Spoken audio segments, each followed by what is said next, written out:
Among Taytay's lively streets is Aling Vicky's Halo Halo and Merienda. Although Taytay is very known for its prosperous garments industry, this eatery has distinguished itself by offering a taste of history and an enormous variety of merienda. Join me as we experience Aling Vicky's refreshing Halo Halo and Meriendas.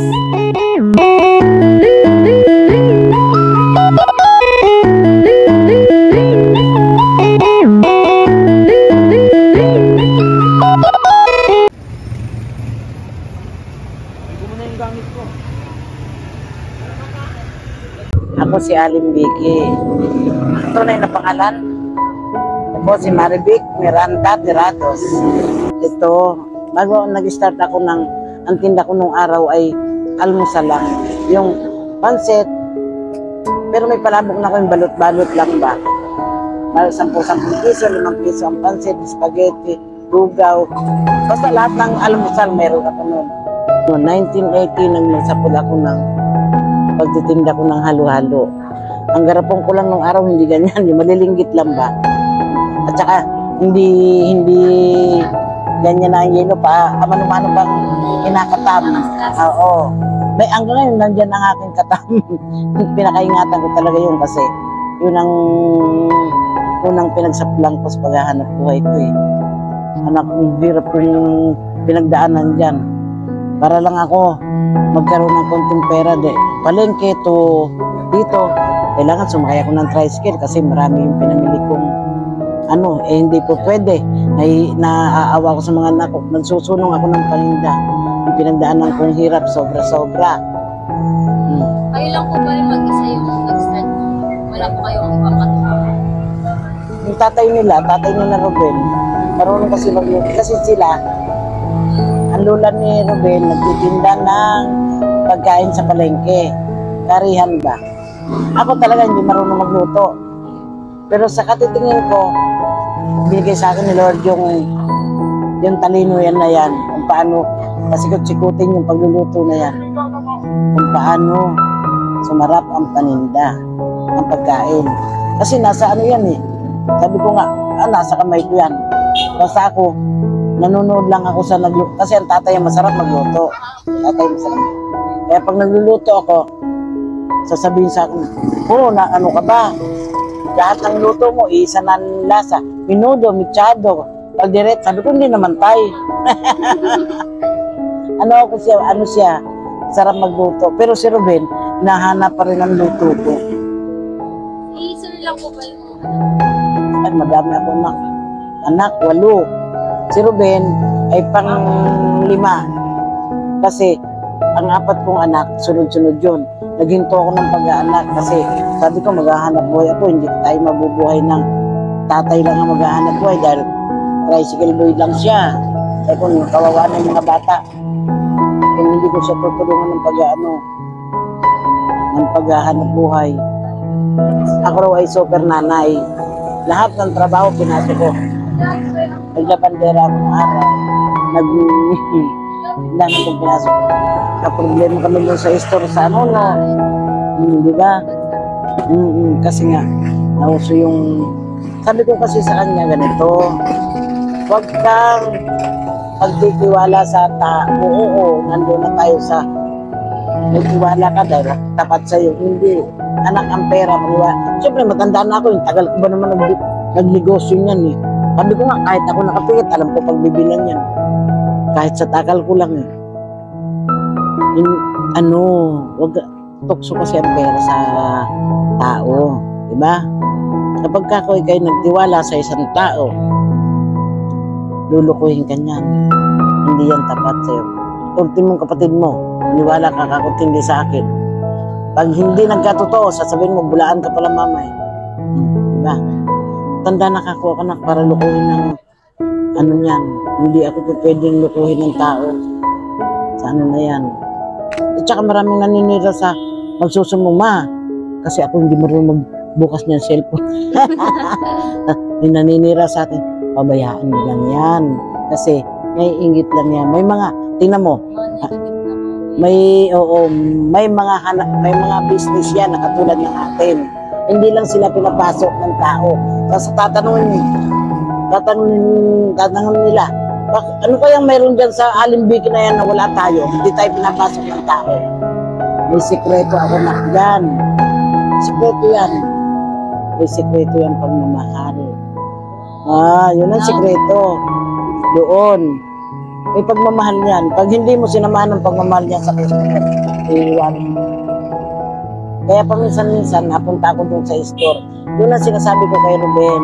Kaya ko, anak, paminsan may paggaling ka nun sa Siena, dumiretso ka na yung tindahan. Ako nga, galing doon ngayon kanina Kailangan nga talaga niyan, lakas ng loob Sa hanap buhay na yan, hindi ako natatakot mag-open ng Alam mo, yung pinagsapulang-pulang dyan sa na yan. Alam ni Ruben, 5,000 lang, 5,000. Kasi mahal ngayon ang bilhin Ito nga, namimili ako dyan dati ng Kalakasan. Nung pinipilahan talaga ito. Kulang ang 10,000 dyan araw-araw. Ito lang ang business ko, tsaka yung kainta. Kasi yan kumbaga, sira-siraan niya ng mayroong ganun, mayroong ganito. Hindi pwede nakakuwag. Huwag mong pakitukulan niya mga taong ganyan. Ibabaon ka niyan sa baba, idadawin ka niyan.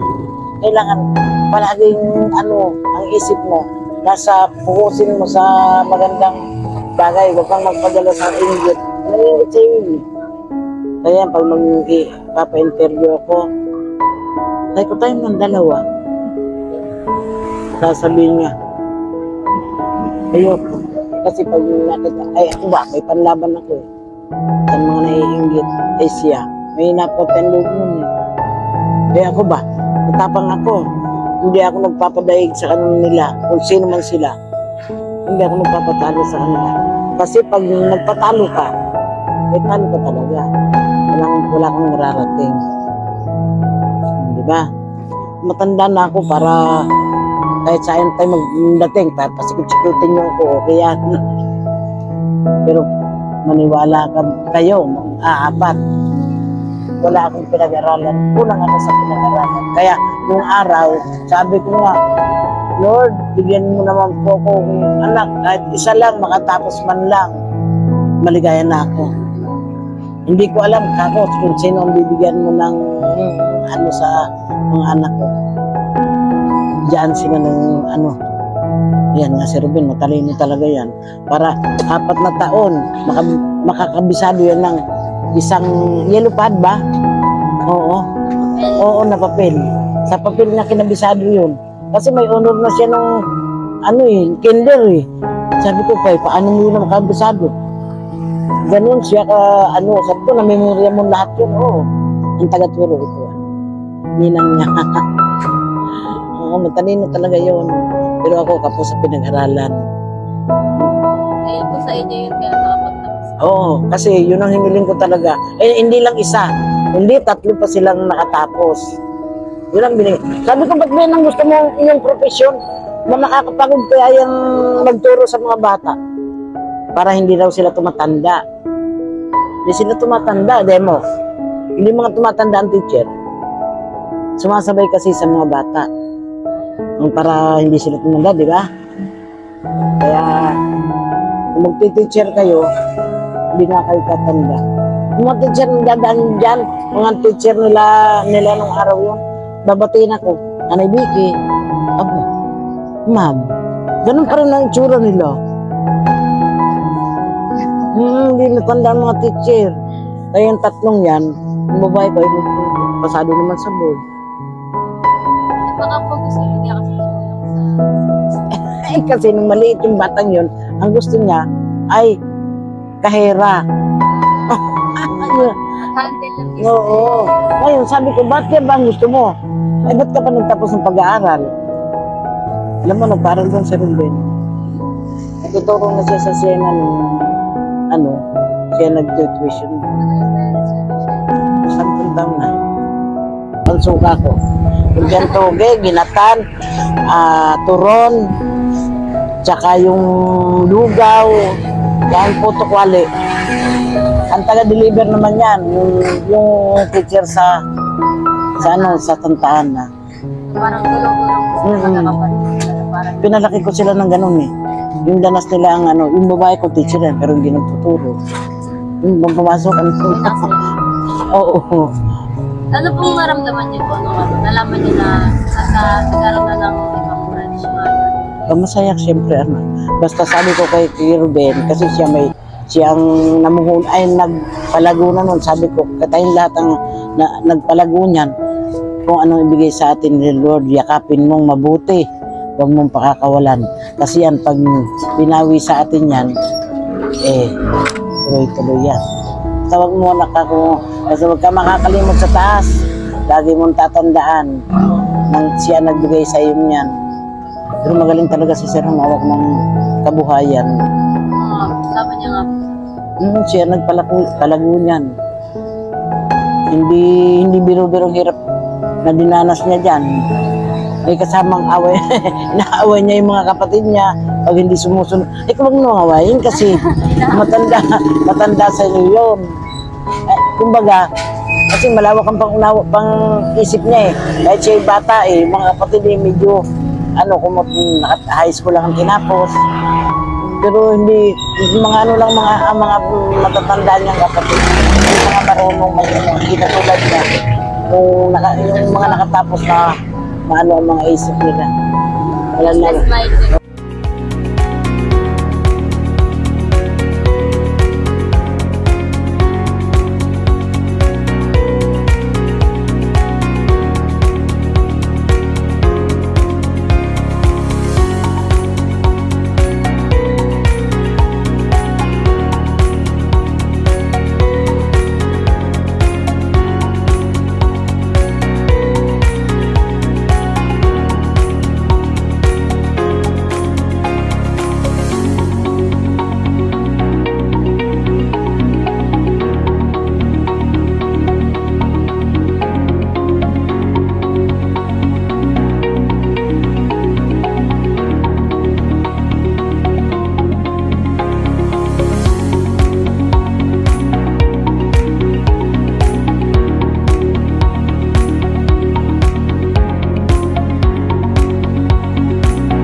Good afternoon, I am Mr. Robin Terrados. I am a teacher in Siena College, Taytay, and I'm also an entrepreneur. I am the owner of Aling Vicky's Halo Halo. Can you provide a brief overview of your business, including its name, industry, and how long it has been in operation?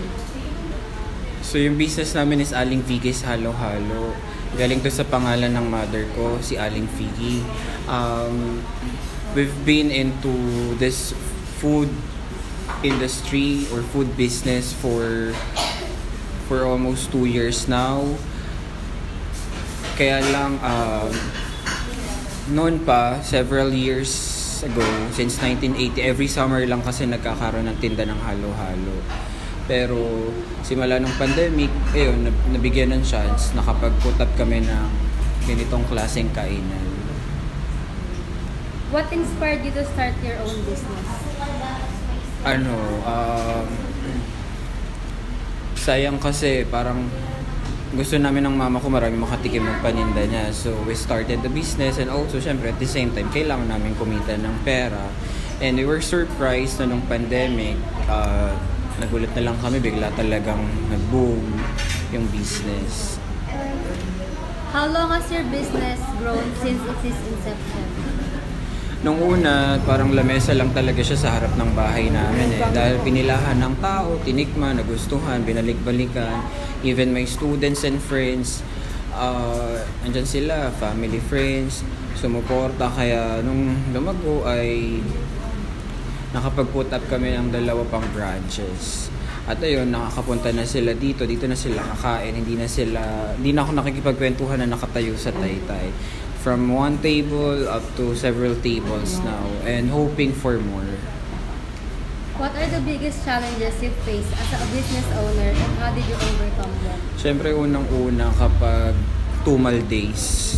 There are tumal season na na nangyayari. So kapag tumal days, tsatsagain mo talaga. Kailangan maka-recover ka at magawan mo ng paraan. Magdadagdag ka ng promotion para still nakikita pa rin ng tao sa Facebook. Ang ginagawa namin ay promotion sa Facebook kasi libreng-libre sa Facebook. Kahit ano i-post mo at makita ng tao, mabibili. So ayun yung ginamit naming paraan para malabanan yung tumal days. Pero isa pa talaga ay kasama sa negosyo yung dasal. How do you approach marketing and promoting your business? Sa katulad ng sinabi ko kanina, Facebook is our number 1 tool for promotion. Libre kasi sa Facebook may Facebook page kami, and then we post pictures there, the details, the information of the product. Tapos yun, nagugulat na lang kami, di ba nga, alam mo din na nagte-trending yung mga pictures. Tapos nung nakikita ng mga tao na nagte-trend siya, marami nag-share. Meron na ding mga vloggers na nagpupunta na higit na nakakatulong dun sa pagpapromote nung aming products. Kasi they also have followers that watch the videos na pinoproduce nila online. Kaya mas maraming marami yung nagiging lumalaki yung market namin. What is your business mission and core values? Actually, wala pa talaga kaming walang written, pero our mission sa amin ng mama ko pag nag-usap kami, ang mission namin is makatulong, not just to earn money. Kasi siguro we believe na binigay yung business sa amin ni Lord para mag-serve parang makatulong kami dun sa mga staff namin. Kasi feeling namin, pinadala yung mga staff na yun para magkaroon ng trabaho at matulungan yung pamilya nila. Kaya kahit ginagapang pa rin namin ng nanay ko na makapag-continue yung business kahit minsan nagkakaroon ng struggles. Kasi yung mission namin ay makatulong and also to serve many people. May patikim sa tao yung masarap niyang luto. Ayun yung legacy niya. Especially yung halo-halo. No particular strategy, pero siguro masasabi ko pagtitipid sa lahat ng klase ng pagtitipid sa pagbabudget naman, pag mamimili, talagang nakalista kung ano lang yung kailangan, ayun lang yung bibilin para ma-replenish yung stock. Kasi kailangan na magtipid. Sa pagpapasweldo, ganun din. Kailangan lahat ng gastusin gastusin, nakalista, lahat ng papasok na pera, nakalista para alam mo, na-monitor mo. Pero pwede ko bang maisagot dyan yung POS? Meron kaming POS para na-monitor din namin yung sales. We use that. Ang tawag sa POS namin ay order pin. Have you faced any unexpected crisis or challenges such as COVID-19 pandemic, and how did you adapt? Actually, when we opened the store dito sa Cainta, tapos naman na yung pandemic, kumbaga tapos na yung lockdown. Ang na-encounter na namin nun yung parang second wave. Ang tawag dun yung O-variant ba yun? Yung O-variant. January. As in talagang halos ang daming may sakit na tao. Kahit anong promote namin, may mga sakit sila. Chinachat namin sa page yung mga customers. Sabi nila may mga ubot-sipon pa. Tapos nagkaroon na tayo ng 1-month health break nun nung panahon na yun. Ay hindi, wala pa kayo nun sa Shen. Nagkaroon ng 1-month health break kahit online ang klase nun. Ang daming may sakit. So, kahit anong pilit namin mag-promote, ang hirap talaga makakuha ng customers kasi may mga sakit yung tao. Pero nakabawi na lang kami by summer na ilang months din yung lumipas. How do you envision the future of your business? Are there any expansion plans or new ventures on the horizon? Siyempre, we envision our business growing bigger and mas marami pa kaming matulungan na tao. Tapos mas na-improve pa yung products and yung services namin. Yung expansion siguro sooner or later basta magkaroon ng chance and opportunities, igagrab ko talaga. I would like to open Antipolo branch and other branches. Plus, gusto ko talagang i-elevate pa yung level ng services namin. Kaya gusto kong mag-ipon ng pera para makapundar ng mga gamit na mas dekalibre. Like for example, yung paggawa ng yelo, kami na yung magpuproduce. Diba sa ibang kainan, sariling gawa na yung yelo. Isa yun sa ini-envision ko. Tapos yung parang sa Jollibee, talagang maganda yung kitchen. So, why not? Is there anything else you'd like to share about your business or your experience as a business owner? Ang masashare ko lang naman as a business owner to all other business owners out there is to keep going no matter how hard the road is, no matter how bumpy the road. Diretso lang. Kasi dumarating talaga yung time na makumal, dumarating talaga yung pagkakataon na bumabagsak or may mga struggles and challenges along the way. Pero dapat mag-continue, wag mag-quit. Pwede magpahinga pero dapat keep on going kasi mas lalago yung business kapag hindi mo. Can you share any advice or insights for aspiring entrepreneurs looking to start their own business? If you're starting, make sure meron kang capital, may puhunan ka, and maganda sana dapat yung location mo. Aralin mo ng mabuti yung mga pasikot-sikot, pero kapag naman na-put up mo na yung business along the way, matututunan mo din yung iba. Kaya lang ang first na dapat mong i-check yung capital mo, yung location mo, tsaka yung skills or kakayahan mo, kung kaya mo ba talaga siyang i-manage. So, ayun yung mga bagay na dapat i-consider. Tapos, sasamahan lagi ng dasal, every step of the way, dapat laging may dasal. Aling Vicky's Halo Halo and Merienda is the perfect summer break spot. To sum up the refreshing experience they provide, their tagline, "Let's beat the heat of summer and indulge yourself with a cup that is made of special ingredients," is excellent. Don't skip out on a visit to Aling Vicky's if you want to cool off and satisfy your cravings, since it's a pleasure you won't want to miss.